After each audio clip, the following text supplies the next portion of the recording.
Hello guys, Connie Rosario here. I'm seeing Al Walid Bakery here. So let's check how they do the bread.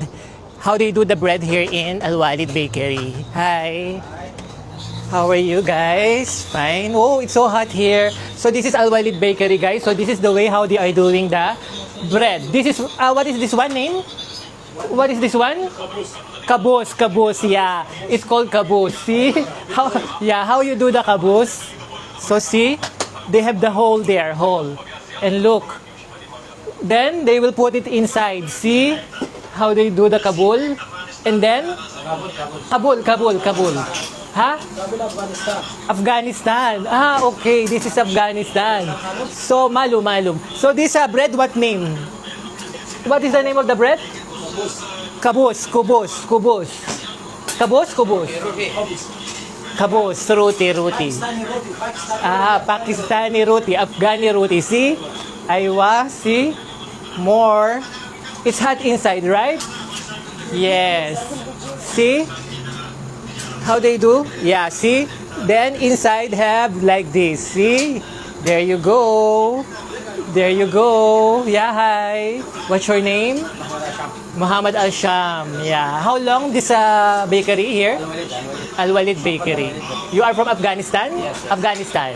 Yes. See? Too much customers, right? Buying roti. It's called roti, right? Yes. See? Many customers are here buying for the roti. Yeah. Okay, you love it? Nice?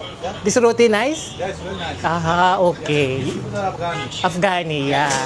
They make good bread. Aha. Very delicious. Yes. And at the lunch time and the dinner time, we cook fresh bread. Fresh. Yeah. Yes. You always buy here? Yeah.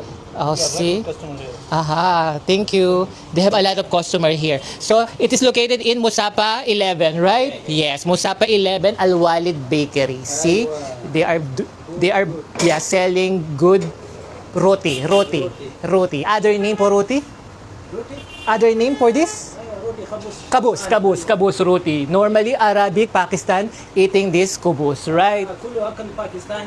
Afghani. You are from Afghani also? Afghanistan. Say hi. Say hi to my vlog. Okay. Ha? Antakil? What antakil? I don't eat. Yeah, me not eating kubus. No eating. No like.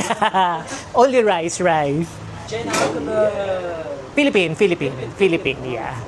Okay. Good luck. Best wishes and always have a good, always good business. Okay, good business. Mashallah.